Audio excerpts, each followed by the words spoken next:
lo presento brevemente. De explotación sexual comercial hoy va a estar haciendo su presentación Gurises Unidos, Diego Pailós, que es coordinador del área educativa laboral. Hablando de violencia en el ámbito comunitario va a estar Lorena Giglio, que es licenciada en Trabajo Social, coordinadora de IPRU, que es el Instituto de Promoción Económico Social del Uruguay, y es integrante de los equipos de promoción socioeducativa y económica en territorio. Y Paula Baliato, que es la coordinadora de Voz y Voz del programa Infancia del Abrojo.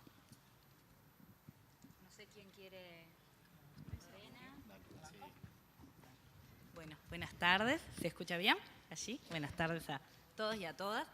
Bueno, como presentaba Fabiana, en realidad la idea es poder compartir algunos piensos colectivos, en realidad que surgen de la práctica de IPRU, sobre todo en dos territorios que son el oeste de Montevideo y a nivel de Salto, en donde IPRU gestiona proyectos desde la regional.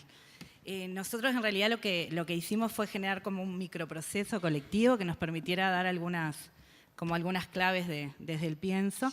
Queríamos compartir desde dónde nos pensamos, desde dónde surgieron estas iniciativas, porque en realidad es un colectivo más amplio, que tiene que ver con la gestión directa de proyectos socioeducativos en clave social, educativa y comunitaria, de poder también tener una escucha y una acción atenta a los recorridos de los niños, niñas y las familias en cada uno de esos proyectos, y con un acumulado también bien histórico, en este caso, desde IPRU, y cómo recogíamos también experiencias de algunos piensos colectivos, sea en los propios territorios con otros, vecinos, vecinas, instituciones, actores locales, pero también en la participación de IPRU en otros espacios, como nos pasa a las distintas organizaciones de segundo orden.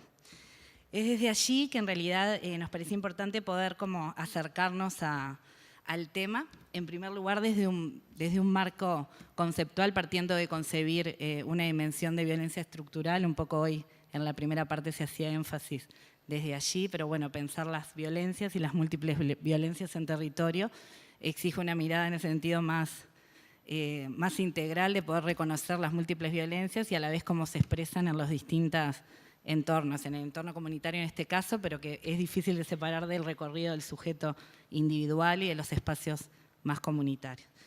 Por otro lado, en realidad, nos parecía importante este énfasis, entendiendo que en realidad la posibilidad de pensar la violencia como un fenómeno estructural también nos exige ni que hablar el enfoque que más temprano surgía dimensionando la dimensión más patriarcal, pero también de la múltiple vulneración desde lo económico, de cuál es esa expresión de la violencia estructural en algunos territorios y cómo es fruto de un proceso de desigualdad y de exclusión social en el cual hay unas múltiples vulnerabilidades también desde lo económico, desde lo social, desde lo cultural, y eso se expresa mayor o en menor forma en distintos territorios.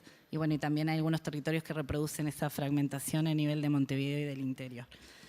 En esa línea, en realidad, compartíamos la realidad de los barrios transitando múltiples vulnerabilidades como caracterización, los niños y niñas transitando su infancia y adolescencia, privados del goce de derechos en estos territorios, el escenario, como decíamos, de violencia estructural como caracterización, y en este caso algunos indicadores que se hacen carne en los territorios en donde trabajamos. En este caso, un ejemplo concreto era, nosotros tenemos el anclaje comunitario y de los proyectos socioeducativos en el oeste de Montevideo, en el caso de la regional central, de la sede central, y bueno, y allí por hoy estamos con una realidad donde el territorio oeste tiene los mayores índices de natalidad. Se habla aproximadamente de un 10% de los nacimientos a nivel de Montevideo, y presenta hoy por hoy los mayores índices de vulnerabilidad, sobre todo si hacemos foco en algunos barrios como son Casabó, Bajo Valencia, el norte del Cerro, de los cuales son parte de nuestra práctica cotidiana. En ese sentido, el pensar la dimensión de violencias en entornos comunitarios nos hacía partir de reconocer las violencias que impactan en forma sostenida en las familias.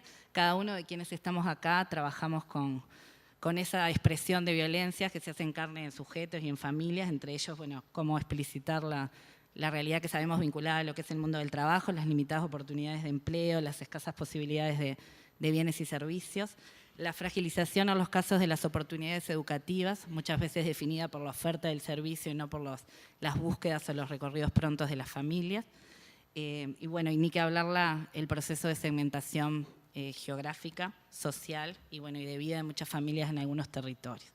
En ese sentido es que entendemos que se consolidan violencias que están asociadas, legitimadas, invisibles y son parte del hacer cotidiano de las organizaciones.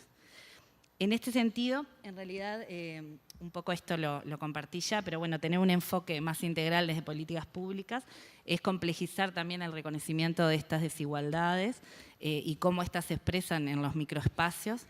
Allí también nos parece importante incorporar la dimensión de lo económico en un marco de desarrollo también de las propias realidades de los territorios y bueno, como una matriz más estructural, ¿no? Si podemos como enmarcarnos en este tema.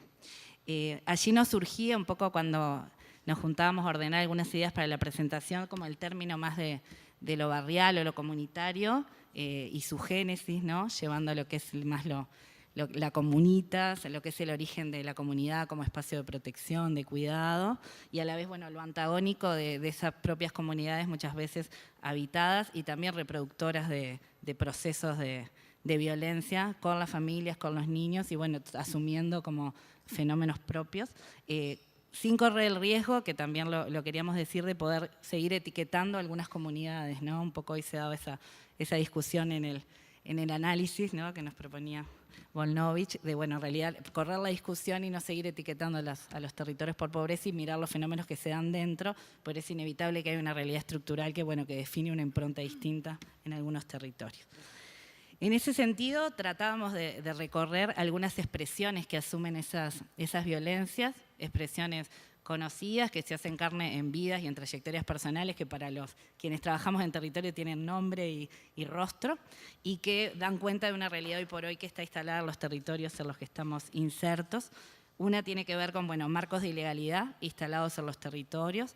En realidad seguimos trabajando en territorios en los cuales, como bien decía, hay múltiples vulneraciones, hay fenómenos de ilegalidad que están claramente identificados, como puede ser el narcotráfico, como puede ser fenómenos de explotación sexual comercial, donde los niños y adolescentes también son parte del uso que hace el propio sistema y de estas economías alternativas que se dan en territorio y bueno, donde pasan a tener también un lugar de objeto, las propias redes de explotación sexual comercial claramente, también fenómenos más vinculados a trabajo infantil, otros circuitos que tienen una expresión clara.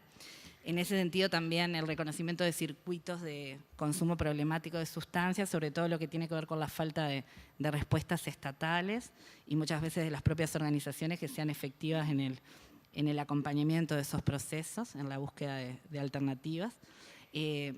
Por otro lado, cómo se sigue manteniendo una construcción por todos conocida, pero que se mantiene en los discursos y en las prácticas de las organizaciones y las instituciones y claramente del Estado, que tiene que ver con el lugar del niño como sujeto peligroso, ¿no? Esta construcción del otro como alguien a mirar o temer, o que muchas veces se reproduce en el propio territorio, pero que pasa claramente cuando ese niño o esa familia se logran movilizar y hacerse parte de un mirar más amplio de la ciudad o el país, o movilizarse por otros territorios que no son desde donde nacen y tienen la cotidianidad de la familia.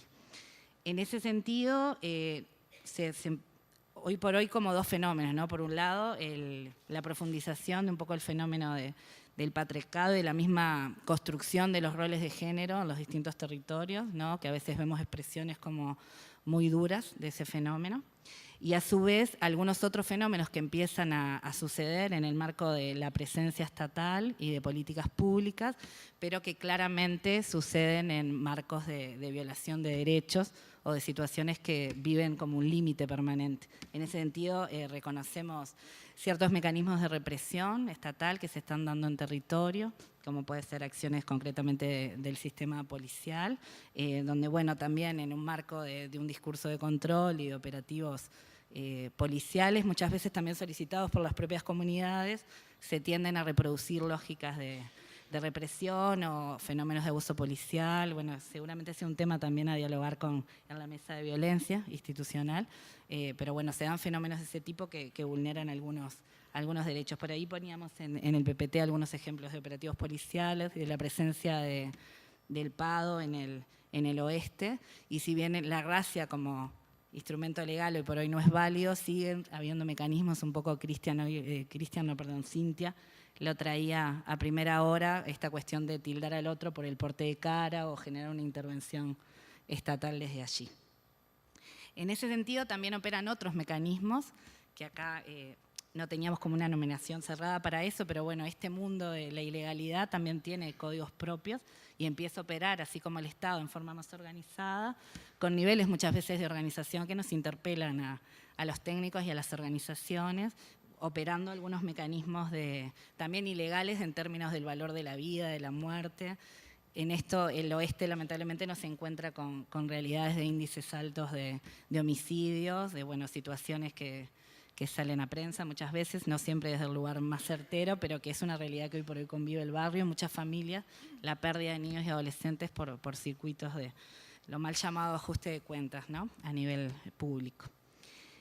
En ese sentido, en realidad nos parecía como importante volver al concepto de segregación territorial, que un poco mencionaba anteriormente, que es también reconocer que los niños hoy por hoy se vinculan muchas veces en los propios entornos comunitarios, cada vez con otros niños más iguales y adolescentes, y se va quitando como el derecho de encontrarse con el otro distinto, de poder como mirar eso en un entorno más ciudadano, de compartir con otro la experiencia de una niñez, una infancia alternativa o posible, y quedamos muchas veces en el terreno de lo conocido. Ahí reconocemos que hay un aporte bien interesante de las organizaciones, también de la sociedad civil, de las propuestas socioeducativas, de poder transitar en conjunto esos caminos. Por allí poníamos, hay una dimensión que es bien importante, que también conceptualmente todos empezamos a estudiar y a mirar, que es la dimensión de lo público, el espacio público como espacio que también convive con todas estas realidades que mencionamos, donde también el niño y el adolescente es espacio de juego, pero también es espacio muchas veces de miedo, de lugares del barrio que son más habilitados o menos. Allí en algún momento con algunos colectivos de organizaciones, por ejemplo en la zona del norte, de Casabó, se han dado algunas reflexiones, cómo se dan procesos también de múltiples segregaciones en territorios comunes, donde esa realidad también se replica en el propio barrio. En este sentido, en realidad la intención desde IPRO es poder compartir algunos piensos de algunos desafíos o propuestas que entendemos está bueno volcarlas también a un espacio más colectivo, que nos desafían cuando pensamos la dimensión de violencias en entornos comunitarios. Y allí en realidad surgían algunas iniciativas que tienen que ver con la propuesta de presupuestos públicos de protección y promoción de derechos de niños y adolescentes. En este sentido, con los nuevos niveles de descentralización, entendemos a los municipios como un actor clave, avanzar en el ejercicio concreto de presupuestos públicos. Hay algunas prácticas que Montevideo ha recorrido y sabemos que en algunas departamentos del interior con el tema de experiencias de cabildos de niños y adolescentes, pero falta un paso más de poder pensar también presupuestos públicos pensados y aplicados desde los niños. Poder incorporar la dimensión de lo económico como factor clave en el desarrollo y la realidad de los niños. Todo lo que es la línea de participación protagónica, que allí tenemos distintos recorridos todos, pero es una línea a seguir profundizando, en el entendido de poder transitar prácticas genuinas generadas con y por los niños y los adolescentes en territorio. Voy un poquito más rápido, perdón. Allí nos venían ejemplos de iniciativas comunitarias, pero también reconocemos que es un camino que tenemos común con muchas organizaciones, poder generar acciones positivas que nazcan del territorio y que también muestren otra forma de vincularse, de ser. Allí capaz que hay un ejemplo concreto que tiene que ver con una experiencia que sucede en el norte, que es el Recreando Vínculos, y también alguna realidad que tenemos en Salto, en lo que es también volver a dimensionar el arte en prácticas con niños y adolescentes como generadores de valor agregado. En este sentido, una posibilidad de incorporar también acciones de discriminación positiva con las propias minorías a nivel territorial, como pueden ser las niñas, niños que vivencian situaciones de discapacidad, o un enfoque también étnico-racial como posibilidad de un recorrido distinto. Y después surgían para ordenar algunas cuestiones que sabemos que ya se están discutiendo a nivel de política pública, pero que tiene que ver con la necesidad de poder instalar comités locales de violencia por territorio, un poco por lo que mencionábamos hoy del lugar del municipio, con presencia sectorial, con capacidad de decisión y de colaborar en este recorrido de la intervención y la promoción de no violencia en territorio. Bueno, allí lo que aparece lo fui mencionando, que son nuevas formas de gestionar políticas públicas integradas. Allí en el oeste hay un ejemplo que es un proceso colectivo que hemos hecho con los vecinos de mirar un espacio público que fue adquirido por los vecinos, una propuesta que se llama 7 hectáreas, que en realidad encuentra la expresión del deseo de una propuesta de calidad deportivo-recreativa con prácticas concretas con niños y jóvenes en un entorno comunitario que vivía como una serie de violencias y además que encuentra prácticas genuinas de niños y adolescentes y la posibilidad de que otro vea un valor agregado en el barrio para encontrarse en prácticas deportivas y recreativas. Bueno, y hoy hacía mención, si bien tenemos como algunas experiencias bien positivas, por ejemplo a nivel de Salto, con niños y adolescentes, también hoy por hoy seguimos encontrando en gestiones de proyectos el vacío del Estado en algunos subterritorios de Salto, donde, bueno, claramente reconocemos un valor en sociedad civil, pero necesitamos pensar con otros y pensar con el Estado como responsable.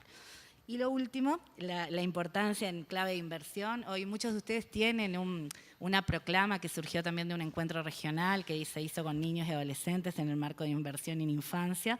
Bueno, cada vez más los niños y adolescentes nos exigen la posibilidad de pensar la inversión en términos de las políticas económicas y cómo se traducen, no desde lo sectorial y lo fragmentado, sino como pudiendo mirar más integralmente.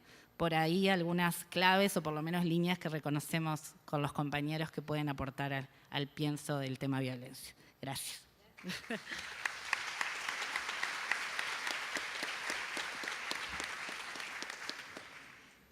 Perdón los tiempos.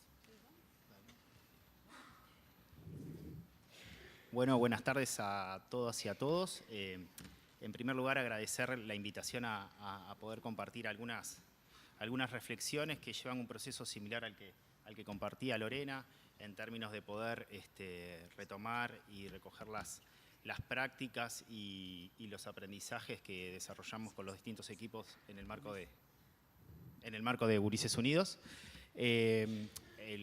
Brevemente la presentación en un primer momento va a retomar algunos elementos conceptuales, a describir algunas modalidades, para luego introducir algunos ejes para la elaboración de las políticas públicas que surgen de la Declaración para la Acción del primer Congreso Mundial de Explotación Sexual Comercial. Y luego entraremos a partir de esos ejes en la identificación de algunos nudos, esas tensiones que estamos identificando, algunos avances también, y por último, algunas recomendaciones para poder revertir esta situación. Bueno, en primer lugar, allí tenemos la definición que surge del primer Congreso Mundial, que brevemente la comparto. La definición de explotación sexual comercial en niños, niñas y adolescentes abarca el abuso sexual por parte de un adulto e incluye la remuneración en efectivo o en especies a una persona menor de edad o a una o varias terceras personas. El niño es tratado como un objeto sexual y como un objeto comercial.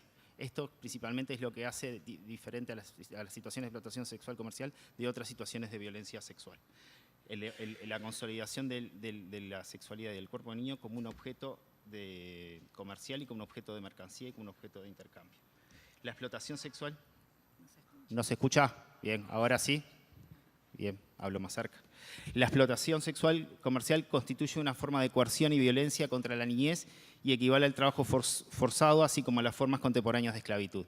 Cabe señalar que esta definición tiene 20 años, ha habido algunas modificaciones en la lectura nacional e internacional, pero básicamente mantiene este espíritu. En primer lugar, nos gustaría hacer unas consideraciones sobre la definición. Cuando leemos esto, lo que surge es brevemente que las situaciones de explotación refieren a una falta de reconocimiento de los derechos de niños, niñas y adolescentes y también refieren a la persistencia de modelos de género dominantes. Esto como síntesis de estos dos aspectos lo que hace es que en muchas ocasiones o sigan estableciéndose prácticas en donde esté validado la posibilidad de acceder al cuerpo de niños, niñas y adolescentes o de la sexualidad a través del pago o de la promesa o de la retribución.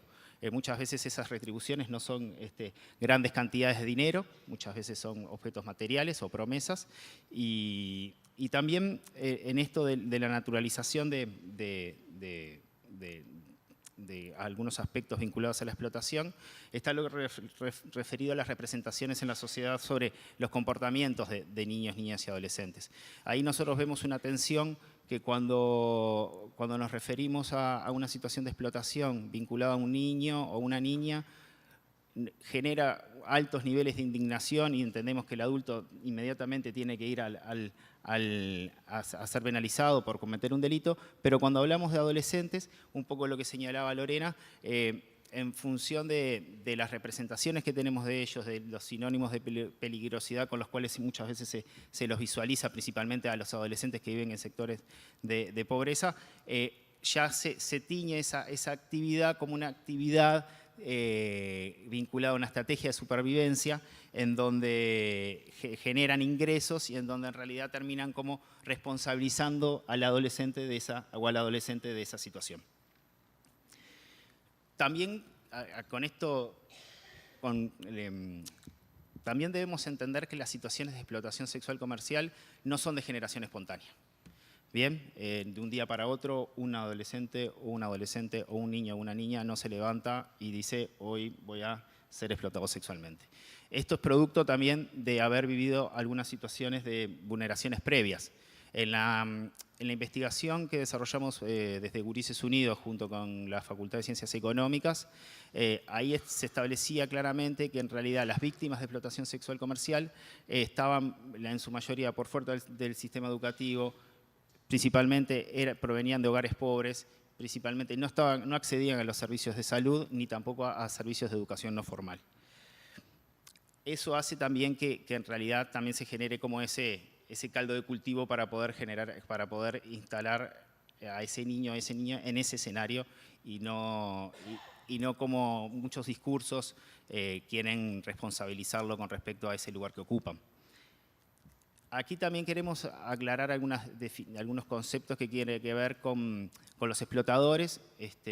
Muchas veces nos encontramos en el trabajo de los equipos que hay discursos vinculados a que algunas personas a través del pago por mantener relaciones sexuales con adolescentes y niños y niñas entienden que le están haciendo un favor, un bien, en donde en realidad lo que claramente hay que establecer es que están cometiendo un delito y que básicamente se están aprovechando de una clara situación de asimetría de poder en sus diferentes dimensiones, la económica, la social, la cultural, etc. Luego brevemente repasamos un poco las modalidades de las situaciones de explotación sexual comercial. Las referimos al segundo Plan Nacional de Erradicación de la Explotación Sexual Comercial de niños, niñas y adolescentes que cubre el periodo 2016-2021. En ese sentido surge del Comité Nacional de Erradicación para la Explotación Sexual Comercial en Niños, Niñas y Adolescentes que preside el INAU. Y en realidad brevemente las repaso, son los actos sexuales remunerados o con promesa de remuneración. Muchas veces estos se realizan en diferentes ámbitos. Puede ser la calle, puede ser la ruta, puede ser también un prostíbulo. La utilización de imágenes o representaciones de niños, niñas o adolescentes en pornografía. Luego la utilización de personas menores de edad en espectáculos sexuales, que no incluyen el contacto sexual, pero que sí sugieren la actividad sexual de la persona menor de edad. Luego hay una realidad incipiente que también empezamos a analizar y a poder ver con más fineza, que son no solo el matrimonio forzado, que es como la literatura internacional lo indica, pero también en Uruguay hay una gran proporción de parejas fictas o forzadas que encubren en su apariencia una relación afectiva, pero que en realidad están sustentadas por una relación de intercambio material o económico. Luego está la trata de personas con fines de explotación sexual. Luego hay como dos modalidades, entendemos que son dos modalidades emergentes que tienen que poder verse con un poco mayor de detenimiento, que son la explotación sexual comercial de niños, niñas y adolescentes en el ámbito de viajes y turismo, en esto de poder entender algunas actividades económicas del país. También tenemos que poder ponerle esa mirada desde el enfoque de derechos y desde el enfoque de niñez y adolescencia. Y luego la explotación sexual en el ámbito de las nuevas tecnologías. Bien, 5 minutos más. Bien. voy rápido. Entonces, la Declaración para la Acción que surge del Congreso Mundial de Estocolmo, lo que refiere es a la elaboración de política pública contemplando 5 ejes que básicamente son la coordinación y la cooperación nacional y regional, la prevención, la protección, que implica el establecimiento de leyes específicas para el abordaje de esta temática, la recuperación y la restitución de derechos, que habla básicamente de los servicios existentes para la atención de víctimas, y la participación de niños, niñas y adolescentes en el diseño, en el monitoreo y en la evaluación de las políticas vinculadas a este tema. A ver, si miramos desde el 1996 hasta la época, Uruguay ha ido llevando adelante un proceso de reconocimiento que entendemos desde Gurises Unidos que han existido algunos avances, pero que quedan algunos nudos muy importantes como para poder desatar. Y en realidad, principalmente los avances están vinculados como a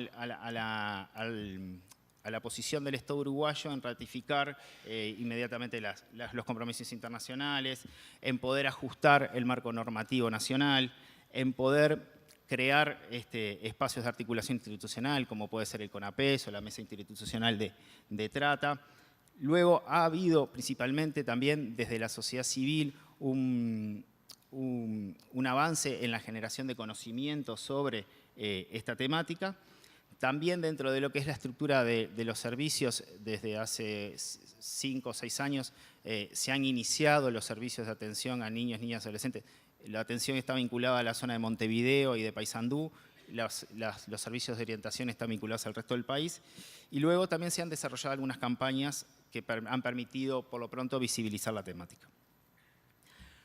Bien, los nudos son aquellas tensiones que identificamos como para poder establecer un adecuado abordaje de las situaciones de explotación sexual comercial en niños, niñas y adolescentes. En primer lugar, establecer como algunas características que sean a nivel nacional. Las situaciones de explotación sexual comercial no están asignadas a un territorio en exclusivo, están presentes a lo largo y a lo ancho de todo el país. Ningún territorio, ninguna localidad se puede sentir eximida de la presencia de estas situaciones. Ahí hay como, a partir de la investigación, vimos algunas tendencias que nos parece interesante compartir, que las víctimas de explotación sexual comercial en su mayoría son niñas y mujeres adolescentes, que esas situaciones de explotación sexual comercial están intrínsecamente relacionadas con anteriores experiencias de violencia o abuso sexual.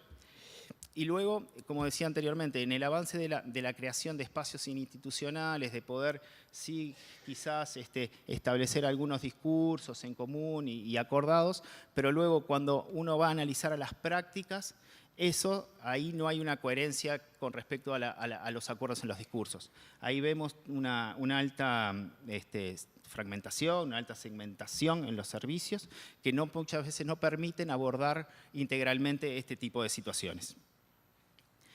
Con respecto a las debilidades, identificamos debilidades en el sistema de protección, principalmente vinculados a la debilidad en la detección. En esto muchas veces a partir del proyecto En Ruta nosotros estamos llegando mucho al interior del país y los indicadores y el manejo de la detección lleva un tiempo demasiado extenso cuando en realidad quizás se podrían acelerar esos procesos.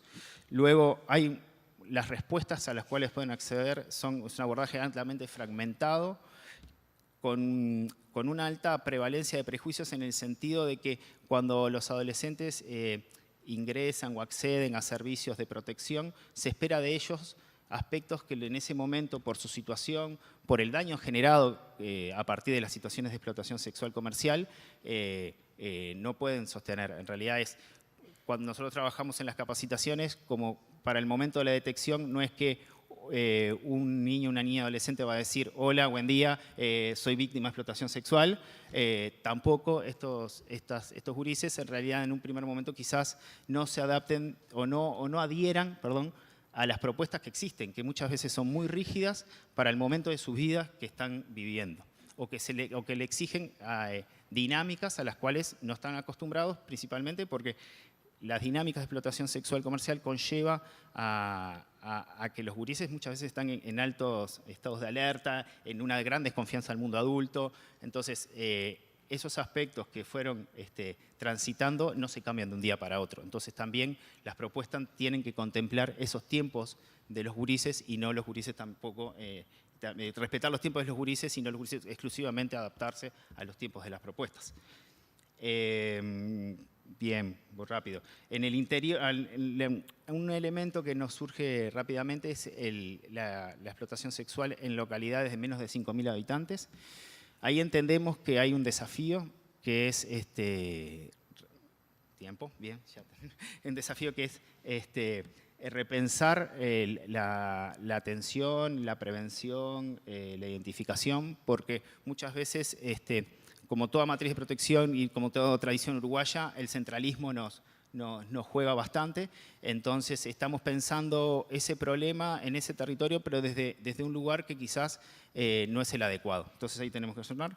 Luego, con respecto al sistema de justicia, entendemos que no está preparado ni para recibir, muchas veces no brinda las garantías en el proceso de las declaraciones y ni siquiera muchas veces existen diversos quizás paradigmas con respecto a los operadores judiciales con respecto a cómo, al respecto cuando uno analiza las sentencias judiciales, cómo visualizan este tipo de situaciones de explotación sexual comercial. Bueno, brevemente las recomendaciones. Muchas gracias, Fabiana, por el tiempo.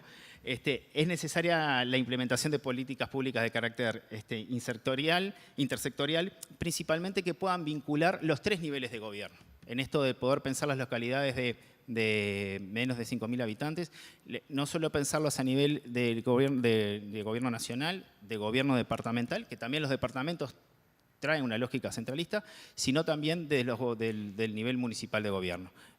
Como la articulación de estos 3 niveles de gobierno es muy importante para poder generar estos cambios necesarios. Luego, mantener los espacios de diálogo entre el Estado y la sociedad civil. Luego, promover un enfoque de prevención que esté basado en la promoción de niños, niñas y adolescentes como sujetos de derecho. Continuar con algunas campañas de sensibilización masiva que se han realizado.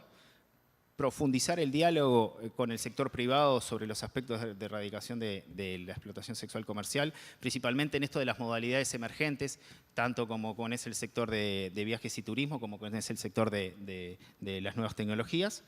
Continuar con la producción de conocimiento. Es importante en esto de que identificamos que hay una alta tolerancia a permitir la demanda de que los adultos podemos acceder a los cuerpos de los niños a través del pago, generar cambios culturales, para eso implica también desarrollar algunas políticas públicas, adecuar y profundizar los dispositivos de atención, continuar con las capacitaciones a nivel intersectorial, porque este tipo de situaciones lo que tiene es que no toca solo un subsistema, sino que en realidad atraviesa como la matriz de protección en varios lugares y a su vez también tiene, al ser también vinculado a un delito, también está vinculado al sistema judicial y al sistema de seguridad. Luego, hacer hincapié en la sanción del delito que implica la explotación sexual comercial y la represión hacia los adultos involucrados. Ahí también tenemos una reflexión con respecto a cuando quizás en su mayoría, las madres que están involucradas en algunas situaciones de explotación sexual comercial de sus hijos y de sus hijas, muchas veces la única respuesta hay una alta prevalencia de una respuesta punitiva a ese tipo de situaciones y no una complementariedad que permite a ese adulto poder resignificar su rol de posible cuidado con ese hijo o hija. Luego, las expresiones del daño que sufren estos gurises son intensas, son dinámicas, siempre van cambiando, requieren de nosotros una adecuación metodológica constante y poder incorporar no solo algunas disciplinas tradicionales, como puede ser que surgen de la universidad, sino también algunos aspectos que tienen que ver mucho más con el trabajo con el cuerpo, que puedan también transitar esos aspectos y sanar algunas cuestiones con respecto al daño. Y luego es importante también poder incorporar en el diseño y en la elaboración del tercer plan quizás consultas hacia niños, niñas y adolescentes en pos de poder incorporar la voz y la visión y qué medidas se entienden que son necesarias para poder erradicar este problema. Bueno, muchas gracias.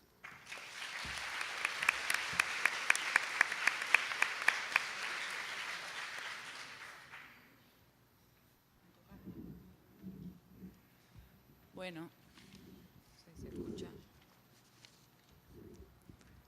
Bueno, buenas tardes a todos y a todas. Voy a tratar de ceñirme al tiempo porque Fabiana es malísima, nos tiene cortitos acá.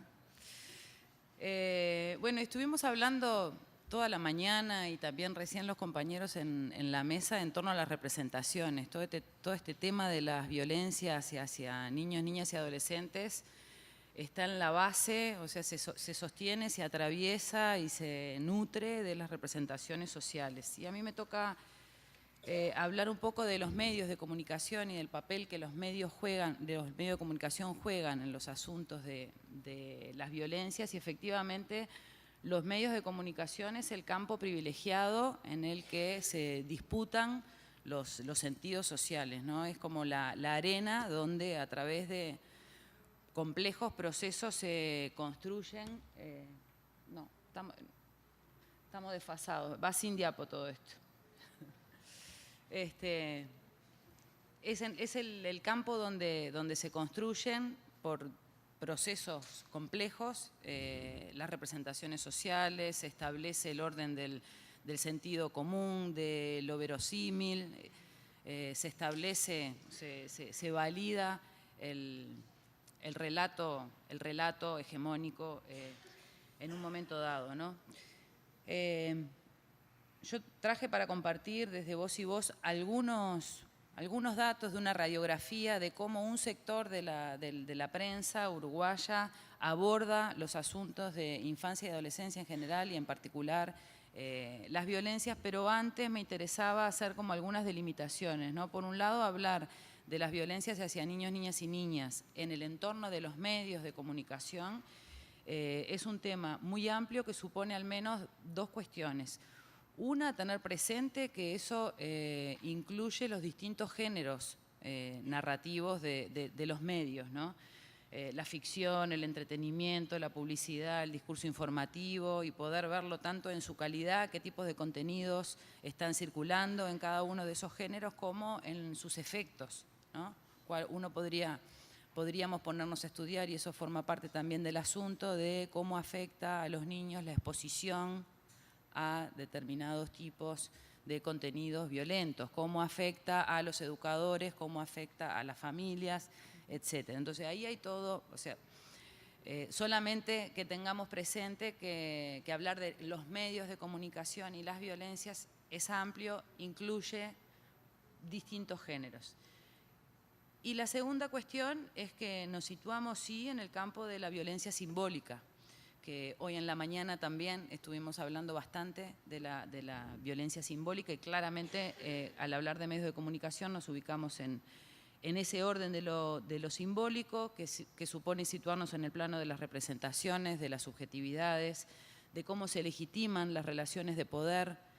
También se hablaba de eso hoy en la mañana, como aquellas estrategias construidas socialmente que suponen un ejercicio asimétrico del poder, pero que a pesar de ser simbólico, todos sabemos que tienen efectos reales y muy reales en la vida real de las personas, ¿no? En la vida, si pensáramos en las redes, en todo lo que pasa, la realidad que circula en la esfera online tiene efectos reales, de verdad, en el ámbito offline.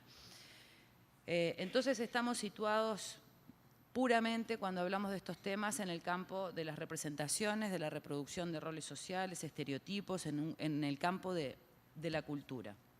Yo, como les contaba, me voy a referir a la prensa uruguaya, que es lo que hemos venido, la prensa escrita uruguaya, que es lo que hemos venido estudiando de manera sistemática durante 8 años, desde Voz y Voz, desde el 2007 al 2015, y antes compartir un poco por qué la prensa, ¿no? Por qué trabajar, por qué nos interesó, o por qué importa algo lo que dicen los diarios en esto de de las representaciones, para quién es importante si finalmente, ¿no?, las poblaciones con las que nosotros trabajamos no leen los diarios, o con esta historia del internet ya casi que ni nosotros leemos tanto el diario papel.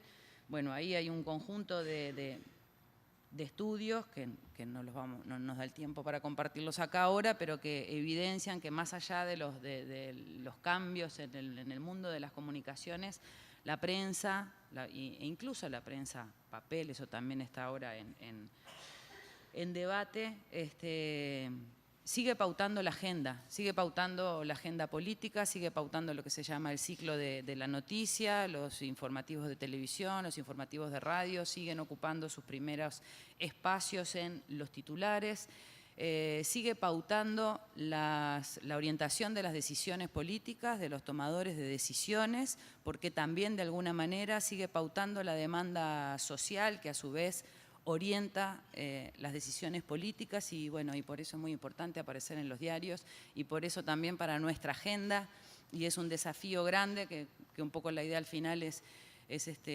poder compartir algunos desafíos. Por eso para nosotros, para nuestra causa, es muy importante estar en los diarios, y que estemos en los diarios, y los problemas que a nosotros nos preocupan estén en los titulares. Por allá alguien me dice que no, pero bueno, vamos. Entonces, compartir un poco, desde la teoría de cómo es que oficia esto de la prensa, ¿no? También es importante suspender un poco la tentación del pensamiento más maquiavélico o conspirativo, y pensar que hay alguien atrás de un escritorio tratando de determinar, provocar, inducir determinado tipo de respuesta en el público. Capaz que sí, que hay algunos malos atrás de algunos escritorios, pero yo quería compartir con ustedes, esta no, la anterior, un poco desde lo que se llama la teoría del encuadre o el framing o agenda setting, se plantea, bueno, un modo en que el encuadre noticioso de la prensa coloca determinados temas, y bueno, un poco lo que se plantea ahí, ¿no? Los medios construyen la agenda a través de un complejo proceso por el cual se seleccionan algunos aspectos de una realidad, o sea, tener presente, todos lo tenemos claro, pero no siempre, ¿no?, que una cosa es la realidad y otra cosa es el recorte de esa realidad, y que hay una opción en ese recorte. Se seleccionan algunos aspectos de una realidad y se les da más relevancia, de manera que se promueve una definición del problema, una interpretación causal, una evaluación moral o una recomendación de tratamiento para el asunto que se está presentando, ¿no? Entonces todo eso pasa, y que a veces pasa de modos muy inconscientes. No es que el periodista se proponga, sea una persona violenta que quiera, ¿no?, o una persona estigmatizadora, sino que, bueno, son complejos procesos que generan este tipo de funcionamientos.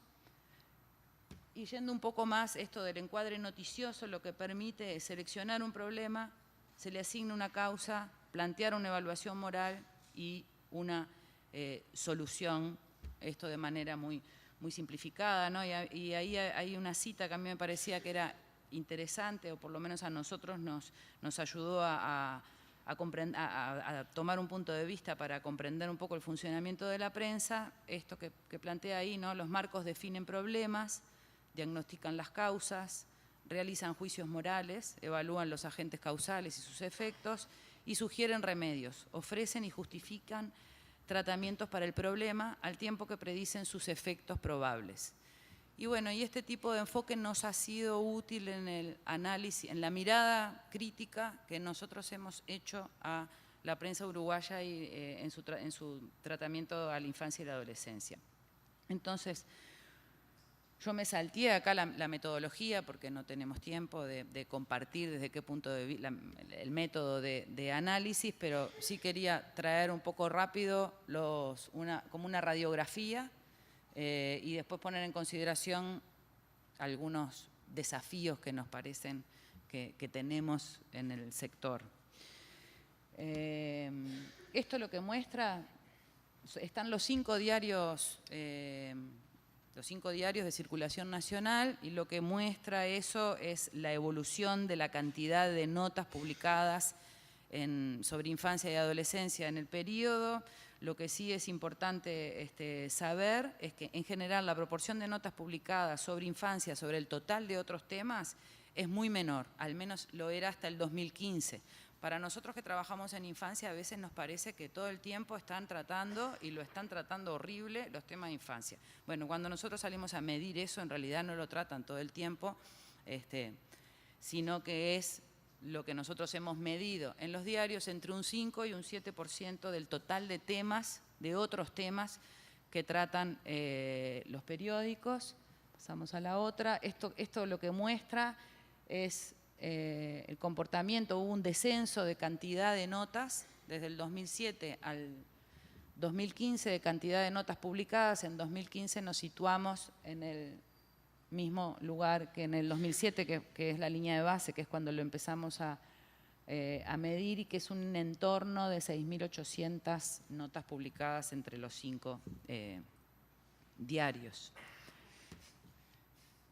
Esta gráfica, que no se debe ver mucho, 5 minutos. Bueno, compartirles que son 3, nosotros monitoreamos 29 temas en base a enfoque de derechos que se trabajan en la prensa. Hay 3 que concentran la mayor cantidad de notas. ¿De qué hablan los diarios? ¿De qué se habla? De educación, salud y violencia.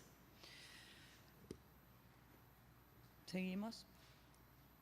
Eso implica que hay una concentración, digamos, ¿no? Porque si se habla mucho solamente de 3 temas, la contracara es que se habla muy poco de otra cantidad de temas que se podrían hablar en relación a niños y niños. Y eso va a tener sus efectos en términos de invisibilidad para la agenda. Entonces esto lo que nos muestra es la concentración. El espacio blanco hasta la raya de arriba son todas notas que hablan de educación. El 90% de las notas habla solamente de 3 temas: educación, salud y violencia. En la segunda línea, el 65% agrega 2 temas más. Seguimos a la otra. Y acá a mí me interesaba compartirles muy rápidamente sobre violencia, que es el tercer tema más tratado, analizando cuáles son los temas que se tratan cuando se habla de violencia. No sé si ahí se llega a ver, pero la mayor parte de las notas sobre el tema violencia habla de violencia en las calles, lo que nosotros categorizamos como violencia en las calles o en la comunidad. 4 notas de cada 10 que se publican sobre violencia tienen que ver con violencia en las calles o en la comunidad. Y nosotros sabemos que la violencia en esos entornos, en general, no en el enfoque que planteaba Lorena, sino en el enfoque que aparece en los medios, tiene al niño, a la niña o al adolescente como victimario o como agente, protagonista de la situación, ¿no? Y después esos porcentajes van bajando. Explotación sexual un 12%, otros tipos de violencia un 10%, violencia en general un 10%. Se podría hablar, nos podríamos meter, pero no tenemos tiempo, en la evolución que el tratamiento de cada uno de esos subtemas ha tenido, que bueno, que por suerte ha sido positiva, pero esto nos trae como un pantallazo general. Seguimos. Acá mostrarles los invisibles, ¿no? Y bueno, y que poder ver un conjunto de temas que muchas veces no llegan ni al 1% de la cantidad de notas que se publican. Seguimos.